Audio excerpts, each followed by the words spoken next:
다음은 하가랴의 아들 느헤미야의 말입니다. 나 느헤미야가 아닥사스다 왕 20년 기슬월에 페르시아의 수도인 수산에 있을 때의 일입니다. 나의 형제인 하나니가 다른 사람들과 함께 유다에서 왔습니다. 나는 그들에게 포로로 끌려오지 않고 남아있는 유다 사람들이 잘 있는지, 그리고 예루살렘은 어떠한지 물었습니다. 그들이 대답했습니다. 포로로 끌려오지 않고 유다 지방에 남아있는 사람들은 많은 고생을 하고 있으며 멸시당하고 있습니다. 예루살렘 성벽은 무너졌고 그 성문들은 불타버렸습니다. 나는 그 말을 듣고 자리에 주저앉아 여러 날 동안 울었습니다. 슬퍼서 음식도 먹지 않았습니다. 그리고 하늘의 하나님께 기도드렸습니다. 나는 이렇게 기도했습니다. 하늘의 하나님이신 여호와여, 여호와는 위대하고 두려운 하나님이시며 주를 사랑하고 주의 계명을 지키는 사람들에게 사랑의 언약을 지키시는 하나님이십니다. 주의 종이 이스라엘을 위해 밤낮으로 드리는 기도를 꼭 들어주십시오. 저희 이스라엘 백성이 주께 지은 죄를 제가 고백합니다. 제 아비의 집과 저 역시 주께 죄를 지었습니다. 저희가 주께 큰 잘못을 저질렀습니다.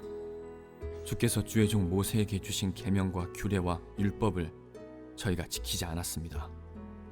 주의 종 모세에게 말씀하신 것을 기억해 주십시오. 주님께서 이렇게 말씀하셨습니다.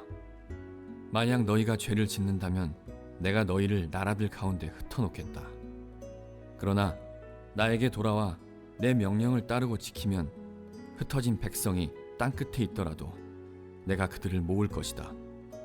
그리고 그들을 나의 이름을 두려고 택한 곳으로 데려올 것이다. 주께서는 그들을 크신 능력과 힘으로 구원하셨습니다. 주여, 주의 종인 제 기도를 꼭 들어주십시오. 그리고 주의 이름을 섬기려는 주의 종들이 드리는 기도를 들어주십시오. 이제 주의 종인 제가 하는 일이 잘 되게 해주십시오. 페르시아의 왕이 저를 돕게 해주십시오. 그때 나는 왕에게 술을 따라 올리던 사람이었습니다. 자, 우리 믿음을 고백하고 오늘 하나님 말씀 듣겠습니다. 가슴에 손을 얹어주시고요. 저희 고백을 따라서 해주시면 감사하겠습니다. 하나님은 나를 사랑하십니다. 나는 그 사랑 안에 있습니다. 하나님은 오늘 나에게 말씀하실 것입니다. 그 말씀에 능력이 있습니다. 그 말씀에 생명이 있습니다. 나의 마음을 하나님께 열겠습니다. 나의 생각을 예수님께 집중하겠습니다. 들은 만큼 변합니다. 들은 만큼 행복해집니다. 새벽기도 때 사사기 말씀을 통해서 강한 용사로 만들어 가시는 하나님의 은혜를 계속 나누고 있는데 이제 오늘부터 부활절 전까지 느헤미야서를 강해하면서 주의 말씀을 나누려고 합니다. 느헤미야서는 단 52일 만에 예루살렘 성벽을 재건했던 하나님의 믿음의 사람의 이야기를 담고 있는데, 저희가 살고 있는 이 땅이 많이 흔들리고 있잖아요. 많이 무너지고 있는데 어느 때보다도 이 말씀이 저희들에게 소중하게 들려오는 시간이 될 수 있지 않을까라고 생각을 해봅니다. 이 말씀을 통해서 우리들의 삶 속에서 무너진 것도 재건하시는 하나님의 은혜를 체험할 수 있게 되기를 바랍니다. 느헤미야 얘기를 좀 하기 전에 그 백그라운드가 되는 이스라엘의 역사들을 조금 좀 짚고 넘어가야 될 것 같아요. 제가 PPT를 올려드릴 테니까 잠깐 간단하게 정리를 해드리고 넘어갈게요. 자, 제일 먼저 포로기 시대 예루살렘에 대해서 조금 이야기를 나눠드리려고 하는데, BC 586년에 바벨론이라고 하는 나라에 의해서 남유다 왕국이, 그리고 남유다 왕국의 수도였던 예루살렘의 성전과 도시가 멸망하게 됩니다. 그리고 바벨론이라고 하는 나라가 하나님의 징계에 의해서 70년 만에 멸망을 하고 페르시아 왕이었던 고레스가 바벨론을 함락하게 됩니다. 그런데 바벨론이라고 하는 나라가 가지고 있었던 식민 정책과 페르시아가 가지고 있었던 식민 정책이 다릅니다. 바벨론이라고 하는 나라는 굉장히 핍박하고 학대하는 식민지 정책을 선택을 했고, 페르시아라고 하는 나라는 굉장히 호의적인 식민 제도를 선택을 했기 때문에 고레스 왕이 바빌론을 멸망시킨 다음에 페르시아 왕이 근동아시아의 패권을 차지하고 난 다음은 포로로 잡아왔던 사람들을 귀환시키기 시작합니다. 그리고 BC 537년에 수룹바벨이라고 하는 사람을 중심으로 예루살렘에 5만 명의 포로들이 다시 돌아오게 됩니다. 그들의 주된 목적은 무너졌던 성전을 다시 건축하는 일이었습니다. 두 번째 포로 귀환은 458년, 주전 458년에 이루어지는데 그때는 에스라라고 하는 학사를 중심으로 신앙 부흥 운동, 말씀을 회복하는 신학 부흥 운동 중심으로 진행을 하게 됩니다. 그리고 1차, 2차 포로 귀환으로 예루살렘 성전은 회복이 되고 예배는 회복되는 것 같았지만 성벽이 회복이 되지 않았기 때문에 여전히 도시 자체가 황폐한 상태로 남아있다라고 생각을 하시면 될 것 같아요. 그리고 우리가 지금 공부하게 되는 느헤미야라고 하는 사람이 제3차 포로 귀환 142년 동안 폐허로 남아있던 예루살렘 성벽을 재건하고 이제 하나님의 도성을 만들게 되는 일을 진행을 하게 됩니다. 느헤미야서에 등장하는 인물들을 제가 잠깐 소개해 드릴게요. 오늘 정리를 해드리면 앞으로 우리가 이 느헤미야서를 군데군데 계속해서 강해를 해나갈 때 군데군데 등장하고 있는 인물들이 그 사람이 그 사람이구나 라고 여러분들이 쉽게 이해하실 수 있을 것 같아요. 첫 번째 주인공이죠. 느헤미야예요. 페르시아의 술관원이었고 왕 앞에 정기적으로 나갈 수 있는 고위 관료직을 맡고 있는 사람이었습니다. 그리고 그가 황폐한 예루살렘을 재건하기 위해서 왕의 조서를 받아서 가서 성벽을 재건함으로 하나님의 일을 이루는 사람이 되는 거죠. 52일 만에 그 성벽을 재건합니다. 두 번째 등장인물은 아닥사스다 왕이에요. 페르시아의 왕이었는데 지방 총독들의 조서를 내려서 느헤미야에게 예루살렘을 방문할 수 있도록 허락하고 그리고 왕의 목재를 이렇게 지원해 주어서 예루살렘 성벽 재건에 물질적인 후원을 직접 해 주었던 페르시아의 왕입니다. 세 번째 등장인물, 이제 우리가 중간에 들어가면 만나게 될 산발랏이라고 하는 사람인데 예루살렘 근처에 있는 호론 출신 사람으로 사마리아 지역의 총독으로 있던 사람이에요. 예루살렘에서 진행되는 느헤미야의 성벽 재건 사업을 반대했던 대표적인 인물. 네 번째, 이 사람이 총독이면 총독의 앞잡이가 있겠죠. 그 앞잡이가 되는 사람이 도비야예요. 그리고 이 사람이 자기가 실질적으로 유다 지역을 다스리는 사람이 되기 위해서 산발랏하고 연합을 해서 끊임없이 느헤미야를 반대했던 인물입니다. 다섯 번째,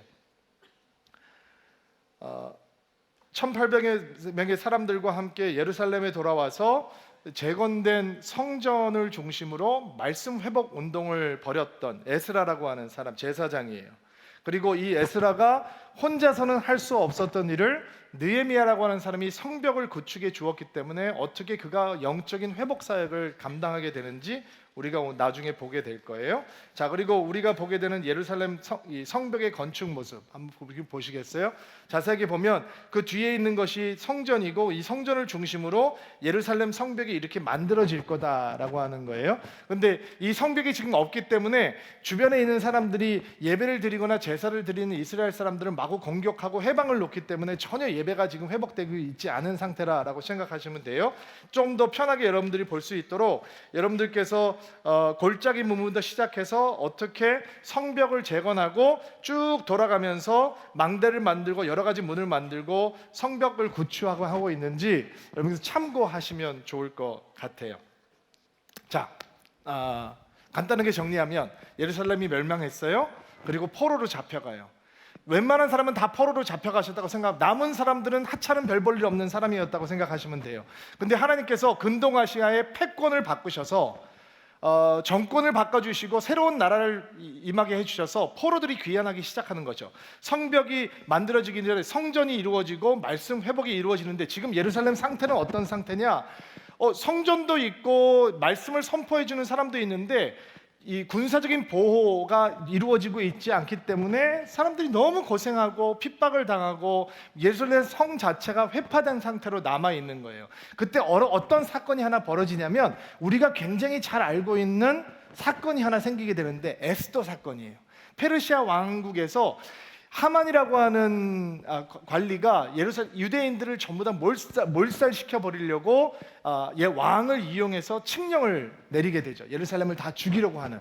그런데 그때 에스더가 하나님 앞에 금식하면서 죽으면 죽으리라라고 황제에게 가서 요청을 해서 유대인들을 구해내게 돼요. 그때 이 유대인들을 페르시아 왕국에서 구해 주었던 왕이 아하수에로 왕이라고 하는 사람인데, 오늘 우리가 만나게 되는 아닥사스다 왕은 아하수에로 왕의 아들이 되는 사람이고, 모르긴 몰라 에스더의 아들이었을까? 라고 생각하는 사람들 있지만 확실하진 않아요. 그러나 에스더와 모르드게의 영향력 아래서 자랐던 사람인 것은 분명해요. 그리고 우리가 만나게 되는 이 느헤미야라고 하는 사람은 할아버지, 아마 그 조상이 포로로 잡혀갔던 유대인 출신, 포로 출신인데, 그가 왕 앞에서 술을 관리하는, 술을 따라주는, 술 맡은 관원의 위치를 하고 있던 고급 관료였어요. 이게 직위는 높지 않지만 그 당시에 왕이라고 하는 위치가 암살과 독살에게 굉장히 노출이 되어 있기 때문에 왕이 포도주를 한 잔 마시기 전에 왕 대신 거기에 독이 들어있는지 먼저 마셔보는 관료들이 있었다는 거죠. 그러니까 이 사람은 목숨을 걸고 왕을 섬기는 사람이기 때문에 왕에게 신뢰를 받을 수밖에 없고, 왕과 굉장히 친밀하게 지낼 수밖에 없고, 가장 많은 시간을 함께 보내야 되고, 왕 후와도 함께 식사를 하는 자리에 있을 만큼 굉장히 친밀한 사이였고, 우리가 생각하기에 그냥 노예 출신이니까 그런 업무를 맡고 있나 보다가 아니라, 당시에는 비서실장의 역할 혹은 필요할 때는 바디가드의 역할을 할 정도로 왕에게는 정말 최측근 중에 측근의 이 관료였다라고 생각하시면 좋을 것 같아요. 그러니까 노예 출신, 포로 출신의 유대인들 가운데서 그런 관직을 맡을 수 있었다는 건 느헤미야가 나름 출세했다라는 거죠. 성공하고 출세한 인생이었다. 그런데 느헤미야라고 하는 이름의 뜻이 하나님께서 위로하신다라고 하는 뜻이에요. 그리고 그의 형제 하난이라고 하는 사람의 이름의 뜻은 뭐냐면 하나님께서는 은혜로우시다라는 뜻이에요. 여러분 생각해 보세요. 지금 예루살렘이 멸망하고 그 유대인들이 전부 다 포로로 잡혀왔어요. 그리고 식민지에서 살아가고 있는 거예요. 이방인. 지금 바로 에스더 전 사건을 보면 모든 민족이 몰살을 당할 위기에 있을 만큼 상황이 편안치 않은 환경이었어요. 그런데 느헤미야와 하나님의 아버지가 포로로 살아가고 있으면서 아들들을 보면서 어떤 이름을 짓느냐? 하나님께서는 위로하시는 하나님이시고 하나님께서는 은혜로우신 분이시다라고 이름을 지어주죠. 느헤미야가 그 아버지에게 어떤 신앙을 전수받고 살고 있었는지 우리가 쉽게 상상해 볼 수 있는 부분이에요. 그리고 느헤미야는 근 100년이라고 하는 세월을 페르시아에서 보낸 다음에 태어난 제너레이션이거든요. 새로운 세대란 말이에요. 그러니까 예루살렘하고는 전혀 상관이 없는, 어떻게 보면 유대인이라고 보기에는 너무 페르시아 문화에 익숙해 있는 그런 새로운 제너레이션이었는데도 불구하고 그가 예루살렘의 성벽을 재건하는데 사용하면 받아요. 1200km가 넘는 먼 나라에서 살고 있는 느헤미야가 한 번도 본 적이 없는, 한 번도 가본 적이 없는 예루살렘, 할아버지의 나라, 그 나라의 성벽을 재건하는 임무를 완수한다. 여러분, 이유를 한 번쯤 생각해 봐야 돼요.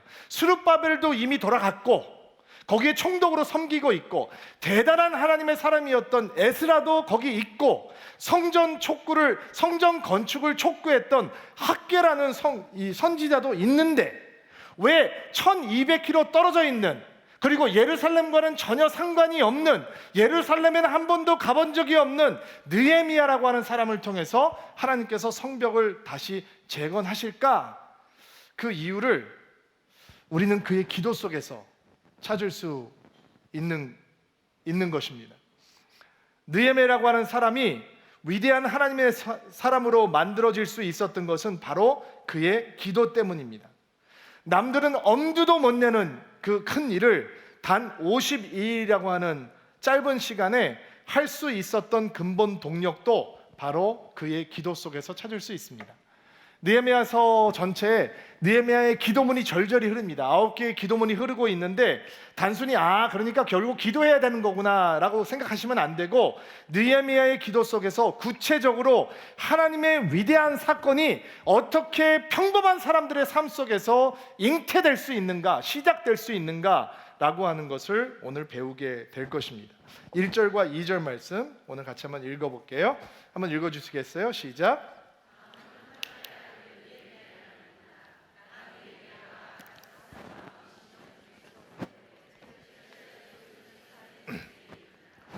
나의 형제인 하나니가 다른 사람들과 함께 유다에서 왔습니다. 그들에게 포로로 끌려오지 않고 남아있는 유다 사람들이 잘 있는지. 자, 느헤미야의 동생이었던 하난이라고 하는 사람과 몇몇 사람이 유다 지역을 방문하고 다시 돌아왔습니다. 그리고 느헤미야는 하나니와 그 사람들에게 포로로 끌려가지 않고 남아있는 사람들, 그리고 돌아가는 사람들도 함께 포함하겠죠.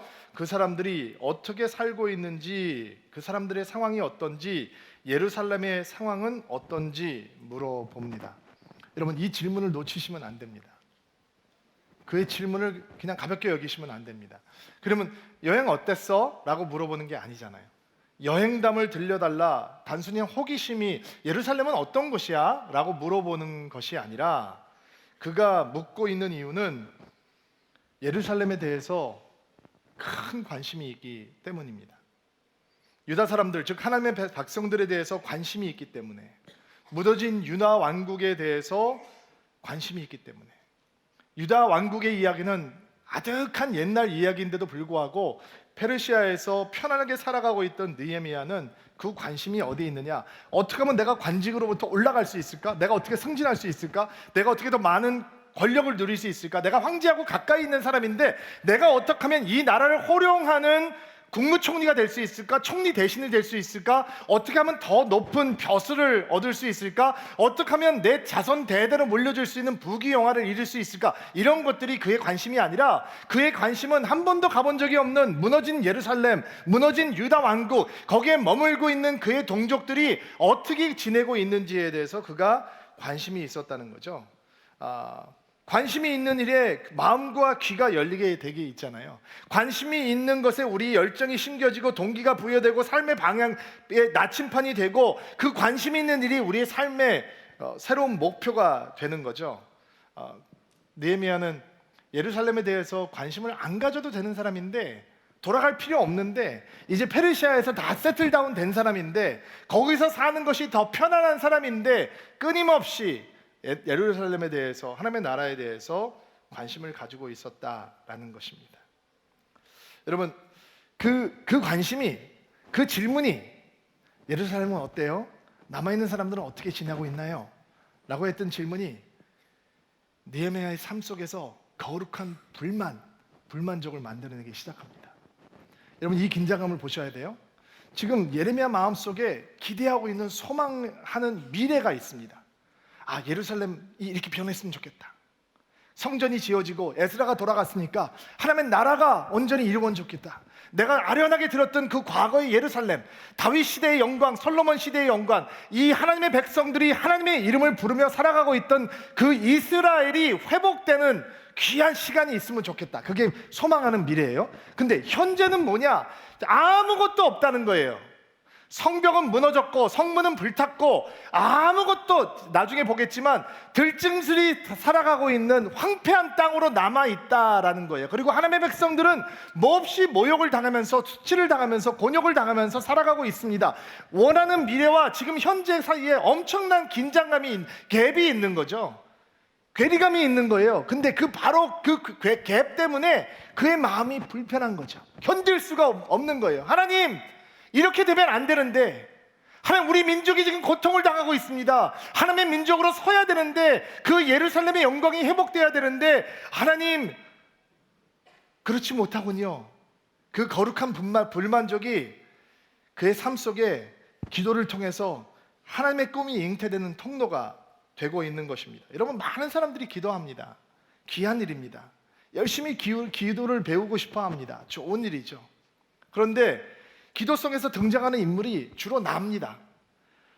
나의 일을 하나님 앞에 아랍니다. 나와 상관 있는 사람들에 대해서 하나님께 말합니다. 물론 그렇게 해야 합니다. 그런데 시간이 지나도 나에게 주어지는 은혜가 넓어지고 깊어져도 나의 울타리를 도무지 넘어가지 않으려고 합니다. 끊임없이 내 일, 내 건강, 내 가족, 내 친구, 내 교회 수준을 넘어가지 않습니다. 그래서 기도를 하지만 내 삶은 내 사이즈에 머무는 거죠.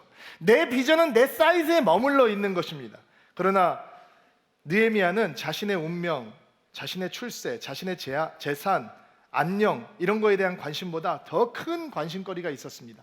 여러분, 예루살렘 성벽을 재건한다는 건 한 개인이 할 수 있는 일이 아닙니다. 지금 예루살렘에다가 기도원 하나 짓겠다는 게 아니잖아요. 도시의 성벽을 재개하겠다는 건 한 사람이 감당할 수 있는 일이 아닙니다. 그러니까 그 기도를 시작하는 순간, 그것을 바라보고 꿈꾸는 순간 이미 느헤미야의 인생의 사이즈는 느헤미야가 가지고 있는 꿈과 비전의 크기는 하나님 크기가 되는 것입니다. 여러분, 그게 기도의 축복입니다. 우리가 우리 사이즈를 벗어날 수 있는 유일한 통로는 출세하는 게 아닙니다. 인맥을 넓혀가는 게 아닙니다. 더 많은 사람을 알아가는 것이 아닙니다. 우리가 우리의 사이즈를 벗어날 수 있는 인생을 살 수 있는 길은 기도 속에서 하나님의 꿈이 우리 안에 잉태되도록 기도를 향해, 하나님을 향해 우리의 마음을 열어놓는 것입니다. 여러분, 윌버포스라고 하는 영국의 믿음의 사람이 영국의 총리가 되게 해달라라고 기도하지 않잖아요. 그는 영국의 노예제도가 폐지하게 해달라라고 기도하잖아요. 그리고 윌버포스의 인생이 하나님 사이즈로 커져가는 것입니다. 우린 지난 2텀 동안 미국의 대통령이었던 오바마 대통령을 기억합니다. 첫 흑인 대통령이죠. 그러나 그 첫 흑인 대통령이 나오기 전에 마틴 루터 킹이라고 하는 주니어라고 하는 목사가 하나님의 크기의 사건, 모든 사람이 피부 색깔로 판단을 받는 것이 아니라 그 캐릭터로 내면의 세계로 판단받을 수 있고, 그리고 흑인 아이와 백인 아이가 손에 손을 맞잡고 하나님을 찬양할 수 있는 나라를 꿈꾸고 평화롭게 행진하며 그 나라를 지켰습니다. 기도로. 그리고 그 결과를 우리는 그 수많은 세월이 지난 다음에 흑인 대통령이 나오는 나라가 된 것을 통해서 볼 수 있는 것입니다. 포로 출신 집안의 느헤미야의 가슴 속에 예루살렘을 향한 하나님의 열정이, 하나님께서 주시는 꿈이, 하나님 사이즈의 위대한 일이 잉태되기 시작합니다. 그런 이 느헤미야에게 들려온 소식은 무엇이냐? 3절 말씀 한번 보시겠어요? 읽어주세요. 시작. 그들이 대답했습니다. 포로로 끌려오지 않고 유도 지방에 남아있는 사람들은 많은 고생을 하고 있었으며 멸시당하고 있었습니다. 예루살렘 성벽은 무너졌고 그 성문은 불타버렸습니다. 참담한 뉴스가 전해집니다. 스룹바벨이 돌아가서 성전을 재건하고 에스라가 돌아가서 영적인 부흥을 이끌으려고 고분분투하고 있지만 성벽이 무너지고 불탄 상태로 남아있기 때문에 이방 민족들의 공격과 방해를 전혀 막을 수 없어서 연약한 유다 백성들은 속수무책, 고통 속에서 멸시를 당하고 겨우 살아남아 있다라고 하는 것이 전해진 소식이었습니다.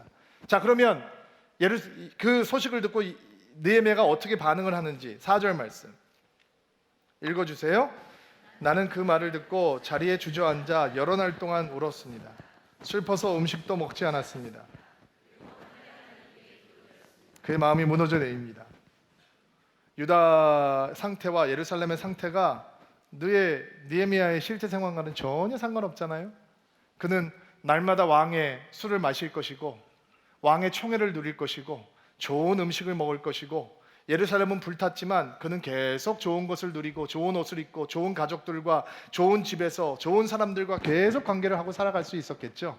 그런데 그가 눈물을 흘리고 슬픔에 젖어서 금식을 하고 기도했다라고 얘기합니다. 그리고 이 눈물의 기도는 한 4개월, 5개월 정도 지속됐던 것 같습니다. 여러분, 회파된 예루살렘의 소식을 무시하시면 안 됩니다. 우리에게 들려오는 돌무더기의 소식을 무시하시면 안 됩니다. 왜냐하면 그 돌무더기의 소식을 통해서 하나님의 음성이 우리 가운데 들려오기 때문입니다. 하나님의 사람 느헤미야의 가슴은 이렇게 크기 시작합니다. 하나님의 일, 하나님의 역사에 대한 관심이라고 하는 씨앗이 눈물 젖은 기도와 금식이라고 하는 영양분을 받으면서 무럭무럭 자라나기 시작합니다. 여러분, 어떤 꿈도 어떤 비전도 기도가 없으면 금방 죽어버립니다. 하나님께서 우리에게 비전을 주셔도 기도가 없으면 출산하지 못합니다. 그래서 수많은 사람들이 꿈을 봤지만 기도를 하지 않기 때문에, 비전을 봤지만 기도가 멈추기 때문에 출산하는 것을 못 보는 것입니다. 예루살렘의 소식을 들었을 때 느헤미야가 할 수 있는 일은 아무것도 없었습니다. 여러분 주목하십시오. 그가 할 수 있는 일은 아무것도 없었습니다. 예루살렘을 향해서 달려갈 수도 없었습니다. 그는 자유로운 몸이 아닙니다. 황제에게 묶여있는 몸입니다. 황제가 명령을 해줘야 갈 수 있는 것입니다. 황제가 허락을 해줘야 무엇인지 할 수 있습니다. 그의 마음은 예루살렘을 향해서 가 있지만 그는 지금 엉뚱한 곳에서 엉뚱한 사람을 엉뚱한 일로 섬기고 있는 것입니다. 그러나 그는 멍 때리지 않았습니다. 그는 그가 할 수 있는 가장 강력한 일, 가장 강력한 준비, 그는 기도하며 하나님의 역사를 위해서 기다리고 있었습니다. 그런데 그게 기도가 이 놀라운 기대, 오늘 이 기도를 배워보는 시간을 가지려고 합니다. 이 기도가 여러분 영혼 가운데 심겨지는 은혜가 있을지어다. 5절 말씀 어떻게 기도하는지 5절 말씀 한번 읽어볼게요. 읽어주세요. 시작. 나는 이렇게 기도했습니다.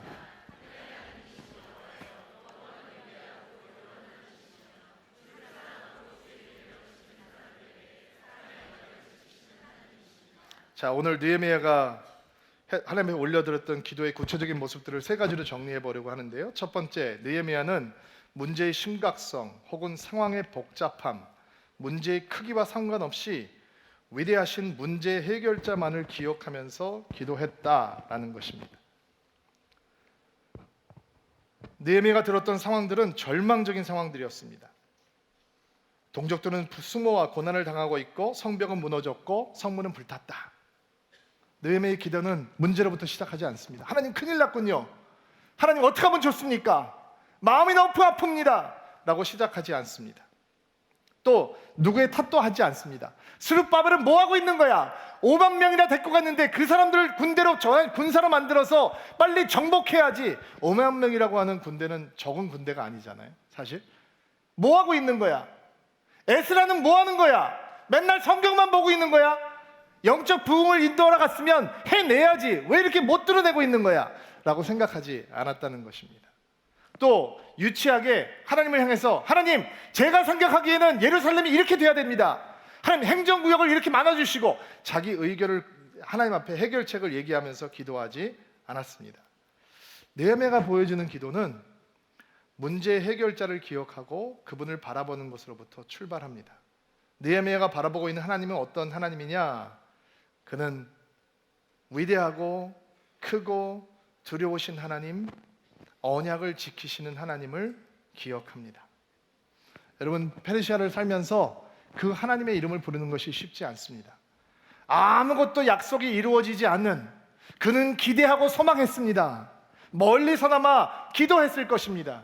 다니엘도 예루살렘을 동쪽을 향해서 문을 열었고 기도했듯이 느헤미야도 그 조국이 회복되는 것을 위해서 기도했을 것입니다. 그러나 들려오는 소식은 절망과 좌절의 소식뿐입니다. 그러나 그는 크고 위대하신 하나님을 봅니다. 여러분, 이게 믿음입니다. 하나님께서 우리에게 믿음을 주신다는 게 그런 뜻입니다. 우리의 상황이 절망적일지라도, 좌절의 상황일지라도, 어떤 조짐도 보일지 않을지라도 우린 위대하신 하나님, 크신 하나님, 아멘을 하셔야 되는데 오늘 제가 저 혼자만 너무 흥분하고 있는 거예요. 위대하신 하나님, 크신 하나님, 언약을 지키시는 하나님, 그 하나님을 보고 기도하기 시작합니다. 8절부터 10절 말씀 보세요. 8절 읽어주세요. 시작.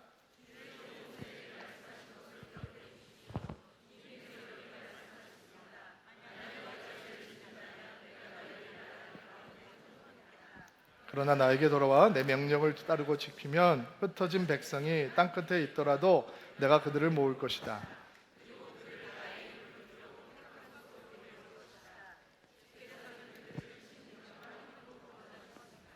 우리는 흩으신 하나님을 원망하고 흩으신 하나님에게 섭섭한 마음을 주님 앞에 막 아뢰는 것에 익숙한데, 흩어져 있는데도 불구하고 그는 다시 모으실 하나님, 다시 불러주실 하나님, 다시 회복하실 하나님, 그것을 충분히 하실 수 있는 능력의 하나님, 지금 여전히 포로로 잡혀와서 이스라엘 사람들이 흩어져 있는데도 불구하고 어떤 것도 예루살렘 땅에서는 이루어지지 않는데도 불구하고 그 일을 행하실 수 있는 하나님을 바라보며 소망으로 가득 차서 기도하고 있는 것입니다. 여러분, 기도하지 않으면 눈에 보이는 것만 가지고 판단하게 됩니다. 그러나 기도하기 시작하면 신실하신 하나님, 성실하신 하나님, 언약을 이루시는 하나님이 우리의 삶을 바라보는 세계관도 바꿔주시는 것입니다. 그리고 상황을 통해서 문제를 보지 않고 하나님을 통해서 문제를 보게 되니까 우리의 기도가 우리의 삶을 바꾸게 되는 것입니다. 여러분 삶 속에서 다가오는 문제를 바라보지 않게 되기를 주의 이름으로 축복합니다. 문제가 얼마나 복잡한지 얽혀 있는지 묵상하지 마십시오. 여러분, 문제를 묵상하면 낙심하게 됩니다. 한숨 쉬게 됩니다. 좌절하게 됩니다. 분노하게 됩니다. 상처받게 됩니다. 불평하게 됩니다. 포기하게 됩니다. 삐뚤어지고 망가지게 됩니다. 지금 대한민국 상황을 보시면 안 됩니다. 그러면 우리가 정신을 차릴 수 없습니다. 우리는 크고 위대하신 하나님, 아멘, 언약을 지키시는 하나님, 아멘, 그 하나님을 똑바로 쳐다보면, 그 하나님의 사랑의 사이즈를 보면, 그 하나님의 은혜의 사이즈를 보면 문제 넘어 계시는 하나님의 약속을 찾게 되는 것입니다. 문제를 보고 기도하면 절대로 문제를 넘어가지 못하지만 하나님이 어떠신 분인지를 알고 기도하면 우리는 문제에 붙잡히지 않고 소망 가운데 거할 수 있는 것입니다. 느헤미야가 우리에게 그 기도를 가르쳐 줍니다. 문제의 복잡함, 크기 상관없이 어떤 문제도 해결하시는 위대하고 언약을 지키시는 신실하신 하나님을 바라보면서 기도하라고 가르쳐 주고 있는 것이죠. 6절, 7절 또 느헤미야에게 배우는 위대한 일을 응티하는 생명력으로 충만한 기도의 모습, 6절, 7절 말씀을 통해서 보겠습니다. 읽어주세요.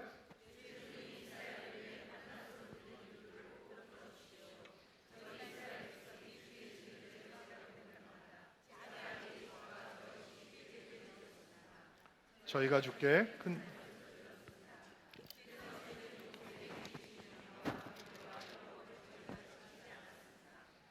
하나님의 위대한 일을 잉태하는 생명력으로 충만한 기도는 무너진 것을 수보하는, 허물어진 것을 다시 보수하는 기도입니다.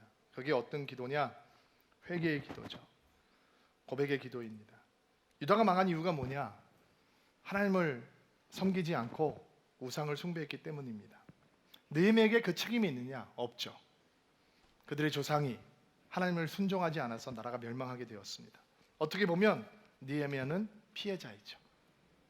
내가 페르시아에서 태어나고 싶지 않았는데, 나는 예루살렘에서 살고 싶었는데, 주의 이름을 부르면서 살아가고 싶었는데, 그가 태어나 보니 페르시아에서 살고 있는 유대인 중에 한 명이었습니다. 그가 페르시아에 와 있는 이유는 그들의 조상이 죄를 범했기 때문입니다. 근데 잘 먹고 잘 살 수 있게 되었습니다. 출세한 고위직이 되었습니다.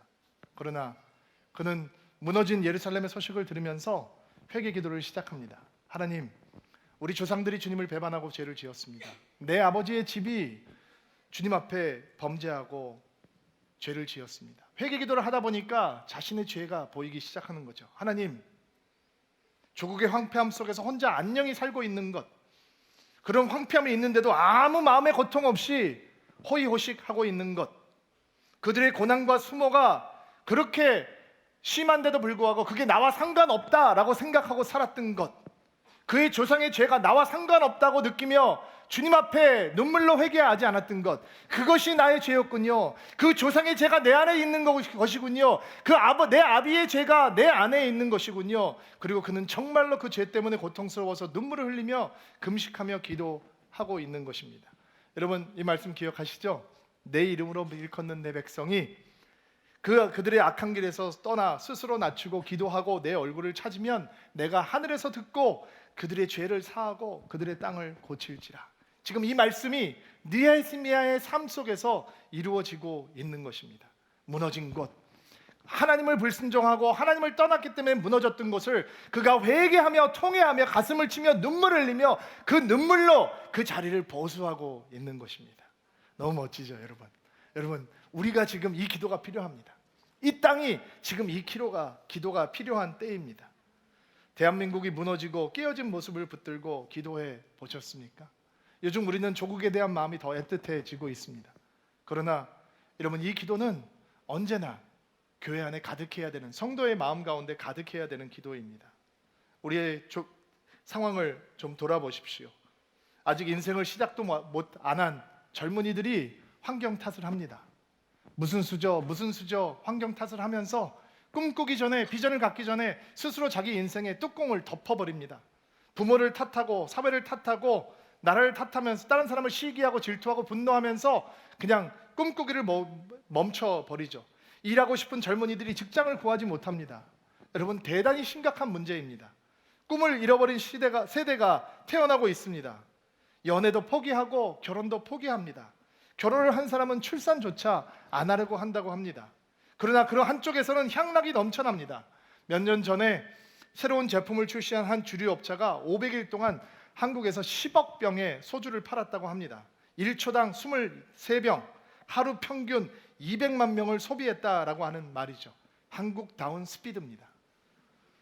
헤럴드 경제에 의하면 2016년 우리나라의 지하 경제 규모는 국민 총 생산의 30.1%, 450조 원이었다고 합니다.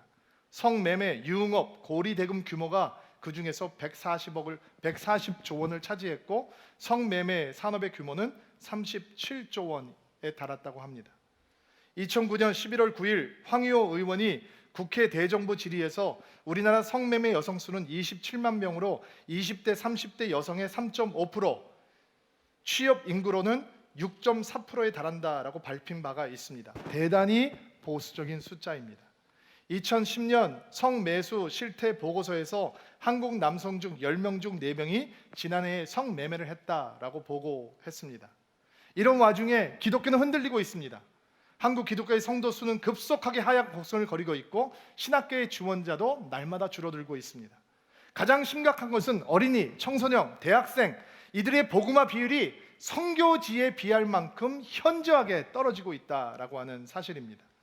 우리 사회는 서방의 어떤 사회보다 급속하게 세속화되고 있고 무신론, 진화론, 물질 만능주의, 팽배한 개인주의, 불가지론, 성적 방종, 동성애 허용 등 이런 사상이 주도하는 사회가 되어가고 있습니다. 여러분, 우리가 이런 깨어진 대한민국의 모습을 붙들고 기도해 보았습니까? 이런 절망적인 상황에서, 어두운 상황에서 우리 믿는 사람들이 회개하고 기도해야 되는 것입니다. 우리가 가슴을 치고 눈물을 흘리고 그 무너진 곳에 들어가서 하나님이여 무너진 것을 다시 세워주옵소서 기도해야 한다라고 하는 것을 느헤미야가 가르쳐 줍니다.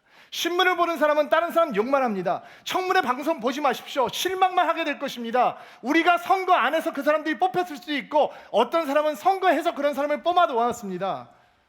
우리에겐 새로운 사람들이 필요하죠. 그러나 하나님 기도할 때 하나님의 앞에서 우리가 눈물을 흘릴 때 이 땅이, 이 나라가, 이 민족이 변하게 되는 것입니다. 여러분, 북핵 문제를 누가 해결하겠습니까? 우리가 눈물을 흘리고 회개하고 이 민족을 위해서 중보하고 느헤미야 기도가 우리 안에서 시작될 때 하나님께서는 우리 눈물의 기도를 통해서 이 땅 고쳐 주실 것입니다.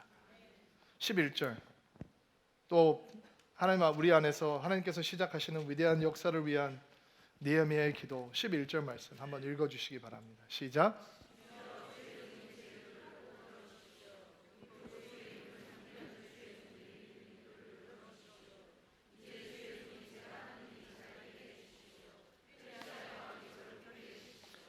동그라미 쳐놓으세요. 밑줄 팍팍 거세요.